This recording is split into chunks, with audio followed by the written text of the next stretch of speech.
Bonjour à tous et bienvenue sur la Nationale 3, s'adressant aux apprenants du baccalauréat de la section sciences expérimentales, tout en étant valable aux apprenants de la section sport. Le contenu de la présente vidéo, de la présente séquence d'apprentissage, s'intéresse à l'étude de l'un des effecteurs moteurs, qui est le muscle strié squelettique. Je vous rappelle que l'innervation de cette catégorie de muscles est assurée par les axones de motoneurones. Dans les corps cellulaires sont à localisation médulaire, faisant partie intégrante du système nerveux, ce qui révèle de la neurophysiologie. Toutes les connaissances qui vont être acquises durant cette séquence d'apprentissage seront présentées par Amira Moksheh, professeure de SVT au lycée Manzahneuf, Tunis 2, et ce sous l'assistance pédagogique de Madame Sonsejbara, inspectrice générale des écoles préparatoires et des lycées. Si l'on s'intéresse à l'une des structures synaptiques que l'on nomme membrane postsynaptique, et ce, aussi bien pour la plaque motrice baptisée encore synapse neuromusculaire que pour la synapse neuroneuronique, nous nous apercevons que celle de la plaque motrice, baptisée encore sarcolème, présente à certains endroits des invaginations pouvant pénétrer à l'intérieur du sarcoplasme, et cet aspect en fait correspond à l'appareil sous-neural. Une telle différence structurale est-elle à l'origine d'une diversité fonctionnelle? Et c'est ce qui nous incite à étudier de plus près la cascade d'événements caractéristiques d'une transmission neuromusculaire impliquant un élément nerveux et un élément postsynaptique qui n'est autre que la fibre musculaire, justifiant ainsi l'appellation de l'ordre du jour qu'est transmission neuromusculaire. Je vous rappelle que l'arrivée d'un potentiel d'action est un impératif de tout type de transmission, et ce, en conditions physiologiques normales. Afin d'atteindre l'objectif fixé, on se propose dans un premier temps d'étudier la nature ainsi que les propriétés des potentiels membranaires générés au niveau de la fibre musculaire. Pour y parvenir, seul le manuel scolaire sera notre référence. Prenons-le à la page 212.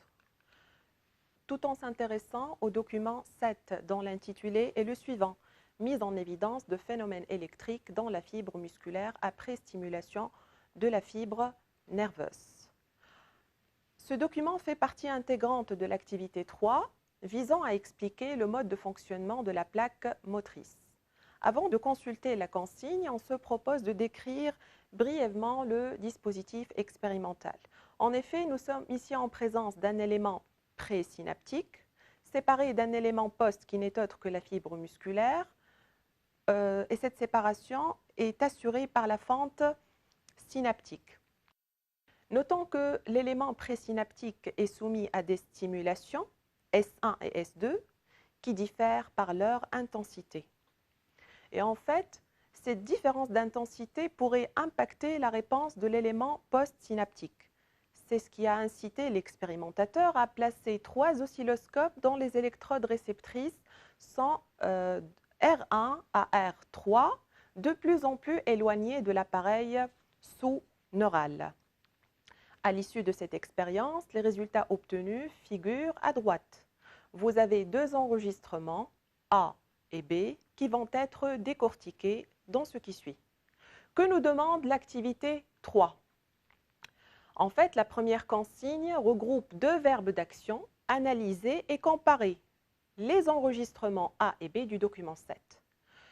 Je vous rappelle que la signification de ces 2 verbes d'action diffère quelque peu, et afin d'atteindre l'objectif fixé, on se propose de les combiner, générant ainsi l'expression suivante: faites une analyse comparée des enregistrements A et B du document 7. Pour vous faciliter la tâche, je vous propose le tableau dont voici.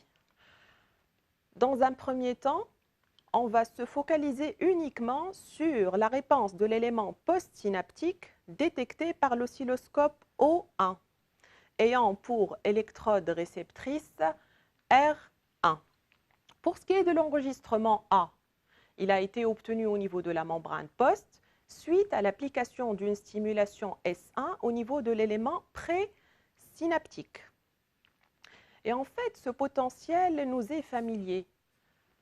Ayant une amplitude inférieure au seuil, ça pourrait être un potentiel local, comme ça peut être un potentiel postsynaptique excitateur. Mais pour pouvoir différencier les potentiels générés suite à une transmission neuronique d'une transmission neuromusculaire, les appellations vont changer.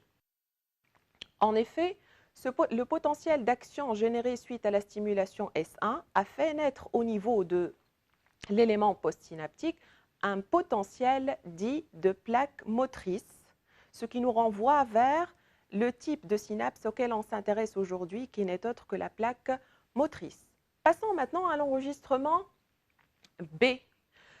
L'aspect est caractéristique d'un PA, mais un PA qui a été généré suite à une transmission neuromusculaire dans la cascade d'événements nausées méconnus, et ce suite à l'application au niveau de l'élément présynaptique d'une stimulation S2 dont l'intensité l'emporte sur S1. Comme ça a été le cas tout à l'heure, pour pouvoir différencier ce potentiel d'action, on va ajouter le terme musculaire. Donc, qu'est-ce qu'on a ici comme réponse? Le potentiel d'action nerveux généré par S2 fait naître au niveau de l'élément postsynaptique et en R1 un potentiel d'action dit musculaire étant donné son obtention au niveau de la fibre musculaire. Nous sommes ici en présence d'une diversité de potentiels de plaques motrices et toute diversité nous incite à comparer. Nous avons choisi ici 3 critères que nous allons étudier un à un. Pour ce qui est du premier critère, il porte sur l'évaluation de l'amplitude des potentiels de plaques motrices par rapport au seuil de potentiel. Nous savons que l'enregistrement en A est un potentiel de plaque motrice. Et si l'on observe les réponses au niveau de R2 et R3, ça nous rappelle le comportement des potentiels locaux ou bien des potentiels postsynaptiques excitateurs. L'amplitude est, comme nous voyons ici, l'amplitude est inférieure au seuil déjà comme réponse. Pour ce qui est du potentiel d'action, l'amplitude est forcément supérieure au seuil et sa naissance en fait pourrait être expliquée comme suit. En fait, ce potentiel d'action musculaire résulte d'un potentiel de plaque motrice qui était égal ou bien voire supérieur au seuil. Pour ce qui est du deuxième critère, se rapportant en fait au suivi de cette amplitude entre les deux électrodes réceptrices R1 et R2, nous remarquons une atténuation de l'amplitude, mettant ainsi en évidence la propriété suivante, le potentiel de plaque motrice est non propageable. Pour ce qui est de l'enregistrement B, il avait gardé la même amplitude entre les électrodes R1 et R2. Sur ce, le potentiel d'action musculaire est dit propageable. Arrivant au troisième critère, qui est l'amplitude des potentiels de plaques motrices en R3 comparé à R2, nous aurons la même réponse. Cependant, les expressions qui vont changer, en fait, on va remplacer dans chaque situation R2 par R3 et R1 par R2.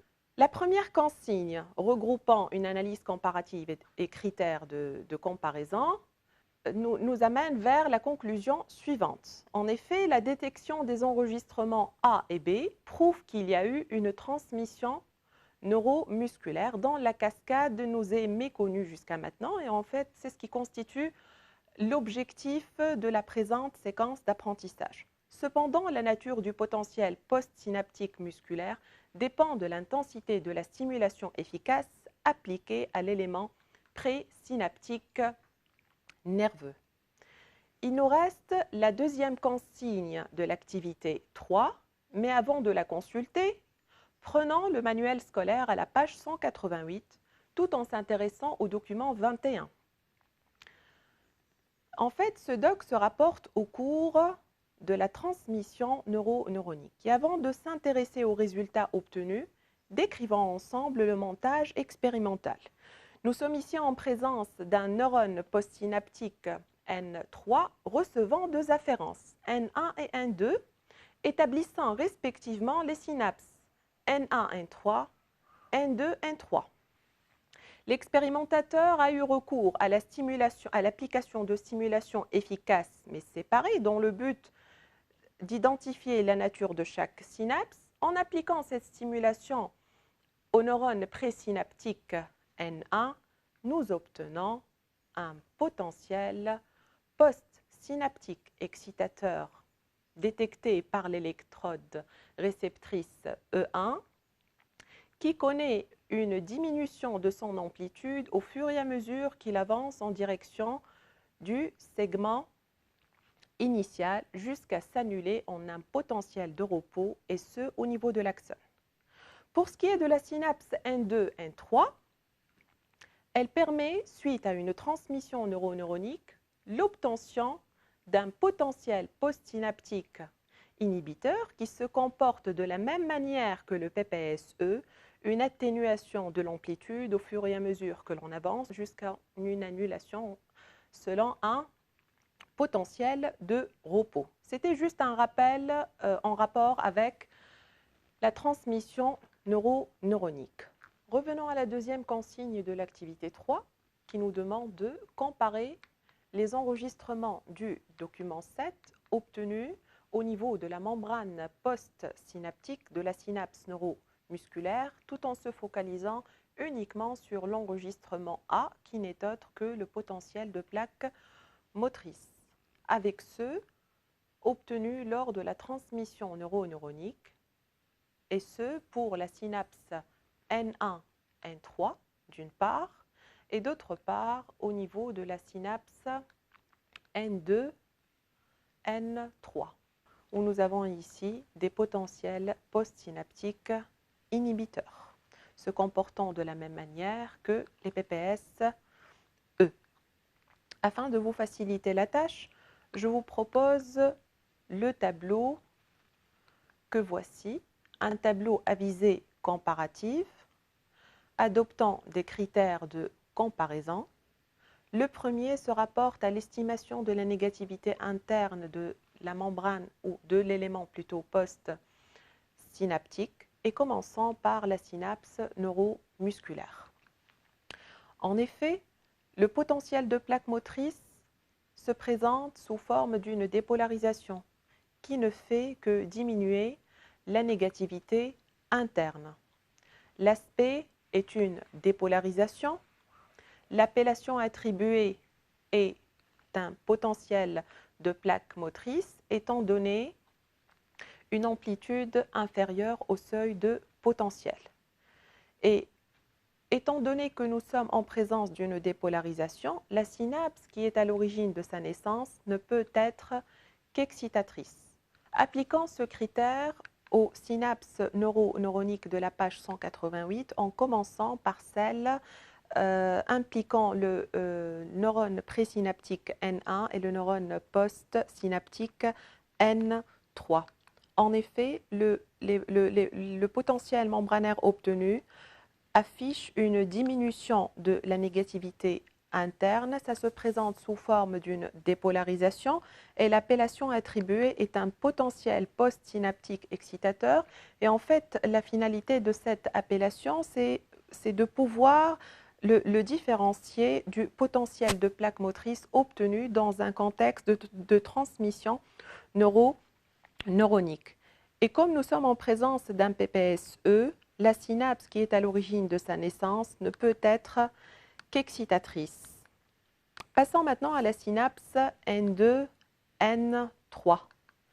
Les potentiels postsynaptiques affichent une augmentation de la négativité interne qui ne fait qu'éloigner la DDP du seuil. L'aspect est une hyperpolarisation. L'appellation attribuée est un potentiel postsynaptique inhibiteur généré au niveau d'une synapse dite inhibitrice. Une fois initiée au type de potentiel de plaque motrice ainsi qu'à leurs propriétés, on se propose d'établir la cascade d'événements à l'origine d'une transmission neuromusculaire. Et c'est ce qui correspond en fait à l'intitulé de ce volet qu'est mécanisme de la transmission neuromusculaire. Afin d'étudier le mécanisme de la transmission neuromusculaire, je vous propose de consulter le manuel scolaire aux pages 212 et 213. En effet, le contenu de ces deux pages illustre l'approche expérimentale qui a été adoptée dans le but d'établir la cascade d'événements caractéristiques de ce type de transmission. Dans un premier temps, nous avons ici le document 8, qui n'est autre que le montage expérimental ayant servi à la réalisation d'une multitude d'expériences ayant lieu entre un élément pré et un élément post. Au sein de ce dernier sont placées des électrodes réceptrices R1 et R2 qui sont là pour détecter une éventuelle activité électrique suite à l'application de stimulation efficace au niveau de l'élément présynaptique. Les expériences sont au nombre de 5.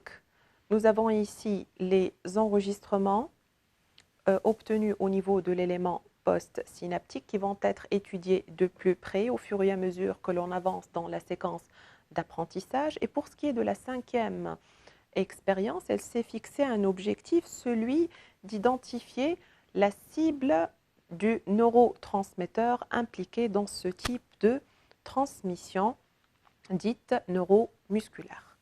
Commençons par la première expérience. En effet, l'expérimentateur avait stimulé et efficacement l'élément présynaptique. C'est ce qui a permis la naissance d'un potentiel d'action propageable jusqu'au bouton synaptique. Et l'électrode R1 avait détecté en fait un potentiel d'action musculaire propageable et qui a été détecté au niveau de R2. Donc, ce que l'on peut dégager de cette expérience, c'est qu'une stimulation efficace de l'élément présynaptique génère une réponse qui, dans ce contexte-là, a un potentiel d'action musculaire. Mais la question qui émerge, qu'en est-il de la cascade d'événements séparant ces deux potentiels d'action? Pour apporter des éléments de réponse à cette question, on passe à la deuxième expérience. Pour ce qui est de la deuxième expérience, l'expérimentateur avait déposé au niveau de la fente synaptique une goutte G1 du neurotransmetteur qu'est l'acétylcholine. Et les résultats qui ont été obtenus au niveau de l'élément postsynaptique consistent en un potentiel de plaque motrice non propageable. Et la preuve, au niveau de R2, on a un potentiel de repos. En augmentant davantage la concentration du neurotransmetteur, ce qui correspond à la goutte G2, la réponse de l'élément postsynaptique diffère quelque peu. En effet, l'électrode réceptrice R1 enregistre un potentiel d'action musculaire et comme ça a été évoqué tout à l'heure, il est propageable, d'où sa détection en R2.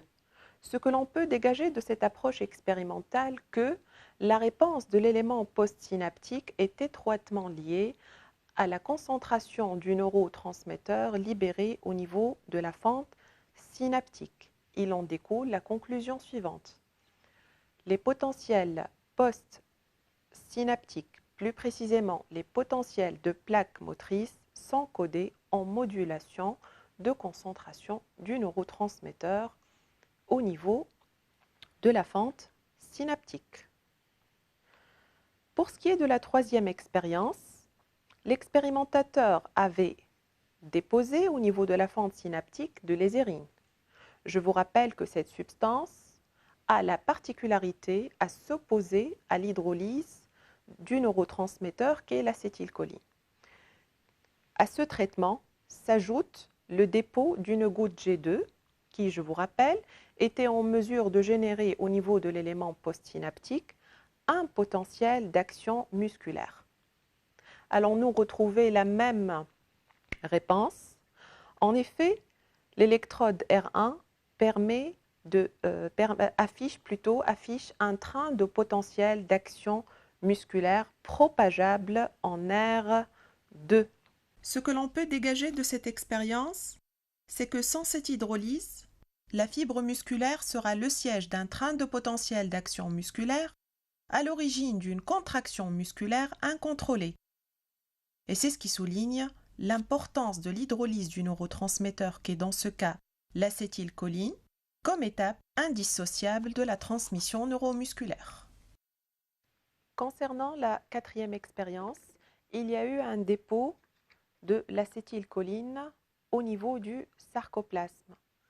Fait intéressant, aucune réponse notable au niveau des électrodes R1 et R2. En effet, il y a eu obtention de potentiel de repos. Ce que l'on peut dégager de cette expérience, c'est que la localisation intracellulaire de l'acétylcholine n'a aucun effet sur le déroulé de la transmission neuromusculaire. Et pour finir, nous arrivons à l'expérience 5 qui s'est basée sur le dépôt au niveau de la fente synaptique d'une toxine ayant la même configuration que celle de l'acétylcholine. Le document 9 de la page 213 correspond à une observation au microscope électronique d'une synapse neuromusculaire traitée par la bungarotoxine ayant la même configuration que l'acétylcholine. Comment expliquer l'obtention de ce précipité noir révélé par une modalité de marquage? En effet, le précipité en question correspond à l'emplacement des molécules de toxine. La bungarotoxine marquée se positionne au niveau du sarcolème, ce qui est valable à l'acétylcholine étant donné la similarité de leur configuration spatiale. Il en découle de cette expérience le propos suivant.